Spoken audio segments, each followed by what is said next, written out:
ಇವತ್ತಿನ ವಿಡಿಯೋ ಬಂದ್ಬಿಟ್ಟು ಸ್ಟೂಡೆಂಟ್ಸ್ಗೆ ವೆರಿ ಇಂಪಾರ್ಟೆಂಟ್ ವಿಡಿಯೋ ಅಂತಾನೆ ಹೇಳ್ಬೋದು. ಯಾಕೆ ಅಂತ ಹೇಳಿದ್ರೆ 10 ರೂಪಾಯಿ ಸಂಪಾದನೆ ಮಾಡದೇ ಇದ್ರು 1 ಲಕ್ಷದ ಫೋನ್ ಬೇಕು ಅಂತಾರೆ. ಸೊ ಹಾಗಾಗಿ ಈ ವಿಡಿಯೋ ಸ್ಟೂಡೆಂಟ್ಸ್ಗೆ ತುಂಬಾ ಇಂಪಾರ್ಟೆಂಟು. ಪೂರ್ತಿಯಾಗಿ ನೋಡಿ, ಒಂದು ಮೈಂಡ್ ಸೆಟ್ಟೇ ಚೇಂಜ್ ಆಗುತ್ತೆ ಅಂತ ಅನ್ಕೋತೀನಿ ಈ ವಿಡಿಯೋ ನೋಡಿದ್ಮೇಲೆ. ಸೊ ಏನಕ್ಕೆ ಡೆಡ್ ಇನ್ವೆಸ್ಟ್ಮೆಂಟ್ ಮಾಡಬಾರ್ದು ಮೊಬೈಲ್ ಮೇಲೆ, ಗ್ಯಾಜೆಟ್ಸ್ ಮೇಲೆ ಅಂತ ಹೇಳಿದ್ರೆ ಈ ವಿಡಿಯೋದಲ್ಲಿ ಕ್ಲೀನಾಗಿ ನಿಮಗೆ ತಿಳಿಸ್ಕೊಡ್ತೀನಿ. ಅದಕ್ಕಿಂತ ಮುಂಚೆ ನೀವೇನಾದ್ರು ನನ್ನ ಚಾನಲ್ನ ಹೊಸಬ್ರೇನಾದ್ರು ನೋಡ್ತಾರೆ ದಯವಿಟ್ಟು ಸಬ್ಸ್ಕ್ರೈಬ್ ಮಾಡ್ಕೊಂಡು ವಿಡಿಯೋ ಇಷ್ಟ ಲೈಕ್ ಮಾಡಿ, ನಿಮ್ಮ ಅನಿಸಿಕೆನ ಕಮೆಂಟ್ ಮುಖಾಂತರ ಬರೆದು ತಿಳಿಸಿ ಅಂತ ಹೇಳ್ತಾ ವಿಡಿಯೋನ ಶುರು ಮಾಡೋಣ. ಬನ್ನಿ. ಕೆಲವೊಂದು ತುಂಬ ಕೇಸ್ಗಳಾಗಿದ್ದಾವೆ. ಅವ್ರು ದುಡಿದೇ ಇದ್ರು ಅವ್ರ ಅಪ್ಪ ಅಮ್ಮ ಕಷ್ಟಪಟ್ಟು ಹೂವು ಮಾಡಿ ಮತ್ತು ಗಾರೆ ಕೆಲಸಗಳು ಮಾಡಿ, ಕೂಲಿ ಕೆಲಸಗಳು ಮಾಡಿ ದುಡ್ದು ಕೂಡಿಟ್ಟಿರುವಂತಹ ಫ್ಯೂಚರ್ಗೆ ಯೂಸ್ ಆಗುತ್ತೆ ಅಂತ ಅಂದ್ಕೊಂಡು ದುಡ್ದು ಕೂಡಿಟ್ಟಿರುವಂತಹ ಹಣನೆಲ್ಲ ಈ ಮಕ್ಳುಗಳು ಬಂದ್ಬಿಟ್ಟು ಬೈಕು ಮತ್ತು ಈ ಗ್ಯಾಜೆಟ್ಸು ಮತ್ತು ಎಕ್ಸ್ಪೆನ್ಸಿವ್ ಮೊಬೈಲ್ಸು, ಅದರಲ್ಲೂ ಐಫೋನು, ಈ ಗೂಗಲ್ಲು, ಸ್ಯಾಮ್ಸಂಗು, ಐ-ಎಂಡ್ ಫೋನ್ಗಳು ಇದ್ರ ಮೇಲೆಲ್ಲ ಡೆಡ್ ಇನ್ವೆಸ್ಟ್ಮೆಂಟ್ ಮಾಡ್ತಾರೆ. ಅವ್ರು ದುಡಿದೇ ಇದ್ರು ತಮ್ಮ ಪೇರೆಂಟ್ಸ್ ಮೇಲೆ ಎದೆ ಮೇಲೆ ನಿಂತ್ಕೊಂಡು ಭಾರ ಕೊಡ್ತಾರೆ. ಸೊ ಆದಷ್ಟು ಸ್ಟೂಡೆಂಟ್ಸು 20-25 ಸಾವಿರ ರೂಪಾಯಿ ಮೇಲೆ ಮೊಬೈಲ್ನ ತಗೊಳ್ಳೋಕ್ಕೆ ಹೋಗ್ಬಾರ್ದು. ಏನಕ್ಕೆ ಅಂದರೆ ನೀವು ನೋಡಿರ್ಬೋದು, ಫಾರ್ ಎಕ್ಸಾಂಪಲ್ಲು ಈ ಐ-ಎಂಡ್ ಫೋನ್ಗಳು ನಿಮಗೆ ಯೂಸ್ ಮಾಡೋಕ್ಕೆ ಅಷ್ಟು ಪೊಟೆನ್ಷಿಯಲ್ಲು ನೀವು ತಗೊಳಕ್ಕಾಗಲ್ಲ. ಅಂದರೆ ಅಷ್ಟು ಪೊಟೆನ್ಷಿಯಲ್ನ ನೀವು ಯೂಸ್ ಮಾಡೋಕ್ಕೂ ಆಗಲ್ಲ ಐ-ಎಂಡ್ ಫೋನ್ಗಳಿಂದ. ನಿಮ್ಗೆ ಗೊತ್ತೂ ಇಲ್ಲ ಅದು ಹೆಂಗೆ ಯೂಸ್ ಮಾಡೋದು ಅಂತ. ಆಲ್ಮೋಸ್ಟ್ ಐ-ಎಂಡ್ ಫೋನ್ಗಳು ಇರೋದು ಬಿಸ್ನೆಸ್ ಪ್ರೊಫೆಷನಲ್ಸ್ಗಳ ಹತ್ರ ಮಾತ್ರ. ನೀವು ನೋಡಿರ್ಬೋದು ಈ ಆ್ಯಡ್ಸ್ಗಳಲ್ಲೆಲ್ಲ, ಐಫೋನ್ ಆಗಿರ್ಬೋದು, ಸ್ಯಾಮ್ಸಂಗ್ ಆಗಿರ್ಬೋದು, ಈ ಐಫೋನ್ ಆ್ಯಡ್ಸ್ಗಳಲ್ಲಿ ಏನು ಬರ್ತವೆ, ಸಿನಿಮಾಟೋಗ್ರಫಿ ಬರ್ತವೆ. ಅಂದರೆ ವಿಡಿಯೋ ಕ್ಯಾಪ್ಚರ್ ಮಾಡೋದಾಗಿರ್ಬೋದು, ಈ ಥರ ಆ್ಯಡ್ಸ್ಗಳು ಬರ್ತದೆ. ಯಾರ ಕೈಲೂ ಯಾವುದೇ ಆ್ಯಡ್ಸ್ಗಳನ್ನು ಸ್ಟೂಡೆಂಟ್ಸ್ ಕೈಲಿ, ಸ್ಕೂಲ್ ಮಕ್ಕಳ ಕೈಲಿ ಇರೋದನ್ನ ನೀವು ನೋಡೇ ಇಲ್ಲ. ನೀವೇನಾದರೂ ಸ್ಟೂಡೆಂಟ್ಸ್ ಏನಾದರೂ ಆಗಿದ್ದರೆ ನಿಮಗೆ 20-25 ಸಾವಿರ ರೂಪಾಯಿ ಮೊಬೈಲೇ ಬೇಜಾನಾಗೋಯ್ತು. ಅದನ್ನೇ ನೀವು 3-4 ವರ್ಷ ಆರಾಮಾಗಿ ಕಣ್ಮುಚ್ಕೊಂಡು ಯೂಸ್ ಮಾಡ್ಬೋದು. 3-4 ವರ್ಷ ಸಾಫ್ಟ್ವೇರ್ ಅಪ್ಡೇಟ್ ಎಲ್ಲ ನಿಮಗೆ ಆರಾಮಾಗಿ ಸಿಗುತ್ತೆ. ಅದರಲ್ಲೇ ನಿಮಗೆ ಬೇಕಾಗಿರುವಂತಹ ಫೋಟೋಸೇ ಆಗಿರ್ಬೋದು, ವೀಡಿಯೋಸೇ ಆಗಿರ್ಬೋದು, ಹೈ ಕ್ವಾಲಿಟಿಯಾಗಿ ಕ್ಯಾಪ್ಚರ್ ಕೂಡ ಮಾಡಿ ಇಟ್ಕೊಬೋದು. ಅದೇ ನೀವು 20-25 ಸಾವಿರ ರೂಪಾಯಿ ಬಿಟ್ಬಿಟ್ಟು 1 ಲಕ್ಷ, 1.5 ಲಕ್ಷಕ್ಕೆ ಹೋದರೆ ಸುಮ್ಮನೆ ಡೆಡ್ ಇನ್ವೆಸ್ಟ್ಮೆಂಟು. ಮುಂಚೆ ಎಲ್ಲ ಸ್ಟೂಡೆಂಟ್ಸ್ಗಳು ಕೀಪ್ಯಾಡ್ ಫೋನು ಏನಕ್ಕೆ ಯೂಸ್ ಮಾಡಿದ್ರು, ಅದರಲ್ಲೂ ಕೆಲವರು 50%, 80% ಸ್ಟೂಡೆಂಟ್ಸ್ ಮೊಬೈಲ್ ಫೋನೇ ಯೂಸ್ ಮಾಡ್ತಾ ಇರಲಿಲ್ಲ. ಇನ್ನು 40% ಏನಕ್ಕೆ ಯೂಸ್ ಮಾಡ್ತಿದ್ರು ಅಂದರೆ ಕಾಲೇಜು, ಸ್ಕೂಲು, ಅವ್ರ ಮನೆಯಿಂದ ಸ್ವಲ್ಪ ದೂರ ಇದೆ, ಪೇರೆಂಟ್ಸ್ ಜೊತೆ ಇಂಟರಾಕ್ಟ್ ಮಾಡಬೇಕು, ಎಲ್ಲಿದ್ದೀನಿ ಏನು ಅಂತ ತಿಳ್ಕೊಳ್ಳೋಕ್ಕೋಸ್ಕರ ಅಷ್ಟೇ ಯೂಸ್ ಮಾಡ್ತಾಯಿದ್ರು. ಬಟ್ ಈಗ ಬಿಸ್ನೆಸ್ ಪೀಪಲ್ಸೇನೇ, ಅಂದರೆ ಬಿಸ್ನೆಸ್ ಮಾಡೋರೇನೆ ಅಷ್ಟು ಐ-ಎಂಡ್ ಫೋನ್ಗಳು ಯೂಸ್ ಮಾಡ್ತಾ ಇಲ್ಲ, ಕಾಲೇಜ್ ಮಕ್ಕಳ ಹತ್ರ ಇರೋ ಫೋನ್ಗಳು. ಫಾರ್ ಎಕ್ಸಾಂಪಲ್, ಇನ್ನೂ ನಿಮಗೆ ದುಡ್ಡನ್ನ ಸೇವ್ ಮಾಡೋದು ಹೆಂಗೆ ಅಂತ ಹೇಳ್ಕೊಡ್ತೀನಿ. ಇವಾಗ ನೀವೇನಾದರೂ 20-25 ಸಾವಿರ ರೂಪಾಯಿ ಫೋನ್ಗಳು ತೊಗೊಂಡ್ರೆ ರಿಪೇರ್ ಕಾಸ್ಟ್ ಕೂಡ ಕಡಿಮೆ ಆಗುತ್ತೆ. ಇವಾಗ ನೀವು ಸ್ಟೂಡೆಂಟ್ಸ್ ಆದಮೇಲೆ ಎತ್ತಾಗ್ತೀರಾ, ಗ್ಲಾಸು ಏನೋ ಹೊಡೆದೋಗುತ್ತೆ, ಕ್ಯಾಮ್ರಾ ಲೆನ್ಸ್ ಹಾಳಾಗ್ಬೋದು, ಡಿಸ್ಪ್ಲೇ ಹಾಳಾಗ್ಬೋದು. ಸೊ ಈ ರಿಪೇರ್ ಕಾಸ್ಟ್ ಬಂದ್ಬಿಟ್ಟು ತುಂಬ ಕಡಿಮೆ ಆಗುತ್ತೆ. ಸೊ ಇದರಲ್ಲೂ ನೀವು ದುಡ್ಡು ಉಳಿಸ್ಬೋದು. ಅದೇ ನೀವು ಐ-ಎಂಡ್ ಫೋನ್ ತೊಗೊಂಡ್ರೆ, ಫಾರ್ ಎಕ್ಸಾಂಪಲ್ 1,50,000 ರೂಪಾಯಿ ಫೋನೇ ತೊಗೊಂಡ್ರೆ ನೀವು ರಿಪೇರ್ ಕಾಸ್ಟೇ 12,000, 15,000ದಿಂದ 30,000 ರೂಪಾಯಿವರೆಗೂ ಬರುತ್ತೆ.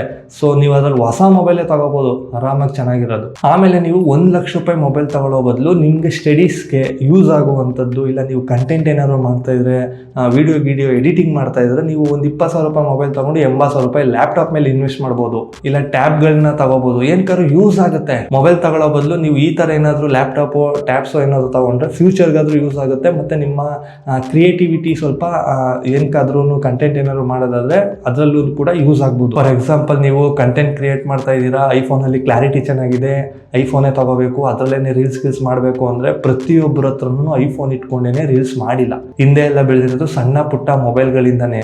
ಯಾರು ಐಫೋನ್ ಇಟ್ಕೊಂಡೇನೆ ರೀಲ್ಸ್ ಮಾಡಿ ಇವಾಗ ಕಂಟೆಂಟ್ ಕ್ರಿಯೇಟ್ ಮಾಡ್ತಾ ಇಲ್ಲ. ಬಜೆಟ್ ಫೋನ್ಗಳಲ್ಲೇ ಒಳ್ಳೊಳ್ಳೆ ಕ್ಯಾಮ್ರಾ ಕ್ಲಾರಿಟಿ ಇರುವಂತಹ ಫೋನ್ಗಳು ಸಿಗುತ್ತೆ. ಐ-ಎಂಡ್ ಫೋನ್ಗಳಲ್ಲಿ ನೈಟ್ ಕ್ಲಾರಿಟಿ ಇಲ್ಲ, ನೈಟ್ ಶೂಟ್ ಮಾಡೋಕ್ಕಾಗಲ್ಲ ಅಂತ ಹೇಳಿದ್ರೆ ಡೇನಲ್ಲೇ ಶೂಟ್ ಮಾಡ್ಕೊಳ್ಳಿ. ಅದೆಲ್ಲ ಒಂದು ರೀಸನ್ ಅಷ್ಟೇ.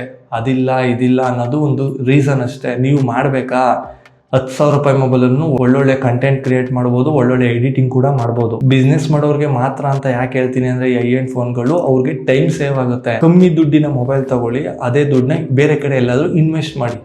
ಇಲ್ಲ ಇನ್ವೆಸ್ಟ್ ಮಾಡೋಕ್ಕಾಗಲ್ಲ ಅಂದರೆ ನಾನು ಹೇಳ್ದಂಗೆ ಲ್ಯಾಪ್ಟಾಪು, ಟ್ಯಾಬ್ಸು ಈ ಥರ ಏನಾದರೂ ತಗೊಳ್ಳಿ. ನಿಮಗೆ ಅಗತ್ಯ ಇರುವಂತಹ, ಅಂದರೆ ರಿಕ್ವೈರ್ಮೆಂಟ್ ಇರುವಂತಹ ವಸ್ತುಗಳ ಮೇಲೆ ಇನ್ವೆಸ್ಟ್ ಮಾಡಿ. ಸುಮ್ಮನೆ ಅನ್ನೆಸೆಸರಿ ಐ-ಎಂಡ್ ಫೋನ್ಗಳ ಬಗ್ಗೆ ಇನ್ವೆಸ್ಟ್ ಮಾಡಿಬಿಟ್ಟು ದುಡ್ಡು ಕಳ್ಕೊಂಬೇಡಿ. ನಿಮ್ಮ ಹತ್ರ ದುಡ್ಡಿಲ್ಲ ಅಂದಾಗ ಯಾರೂ ನಿಮಗೆ ಕೊಡೋಲ್ಲ.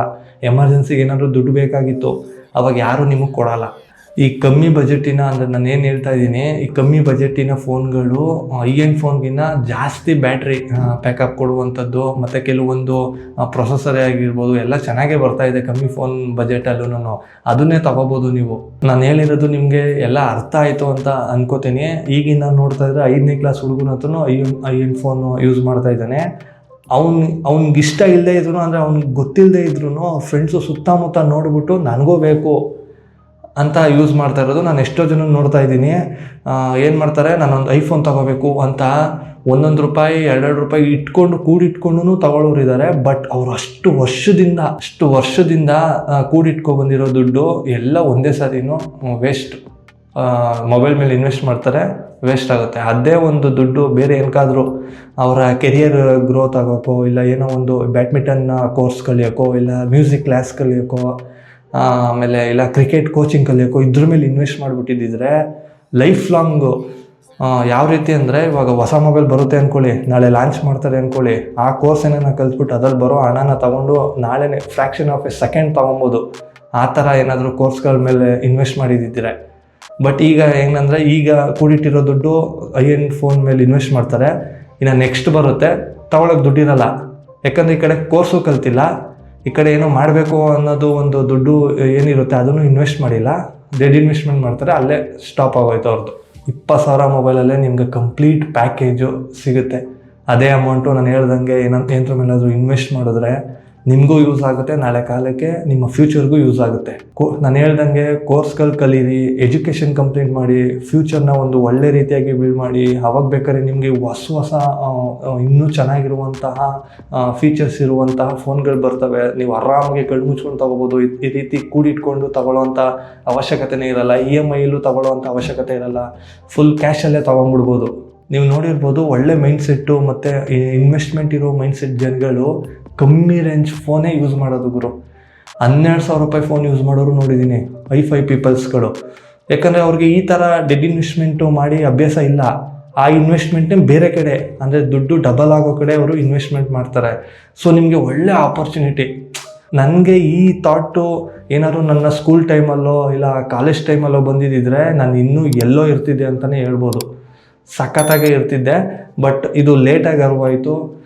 ನನಗೂ ಇದು ಒಳ್ಳೆ ಇದು ಅಂತ ಅನ್ನಿಸ್ತು, ಒಳ್ಳೆ ಮೈಂಡ್ಸೆಟ್ ಅಂತ ಅನ್ನಿಸ್ತು. ಸೊ ಇದನ್ನು ನಿಮ್ಮ ಹತ್ರ ಶೇರ್ ಮಾಡ್ಕೋಬೇಕು ಅಂತ ಅಂದ್ಕೊಂಡೆ. ನಾನು ನೋಡಿರೋ ಆಲ್ಮೋಸ್ಟ್ ಪೀಪಲ್ಸು ಎಲ್ಲ ಅಂದರೆ ರಿಚ್ ಪೀಪಲ್ಸ್ ಎಲ್ಲ ಕಮ್ಮಿ ಮೊಬೈಲ್ಗಳನ್ನೇ ಯೂಸ್ ಮಾಡ್ತಾರೆ, ಅಂದರೆ ಕಮ್ಮಿ ಲೋ ಕಾಸ್ಟ್ ಮೊಬೈಲ್ಗಳನ್ನೇ. ಸೊ ದಯವಿಟ್ಟು ಯಾರೂ ಕೂಡ ಈ ಸ್ಟೂಡೆಂಟ್ಸೇ ಆಗಿರ್ಬೋದು, ನಾನು ಲಾಸ್ಟ್ ವೀಡಿಯೋನು EMI ಬಗ್ಗೆ ಹಾಕಿದೆ. EMI ತೊಗೊಂಡು ನಿಮ್ಮ ಹಣನ ಬರ್ಬಾದ್ ಮಾಡ್ಕೋಬೇಡಿ.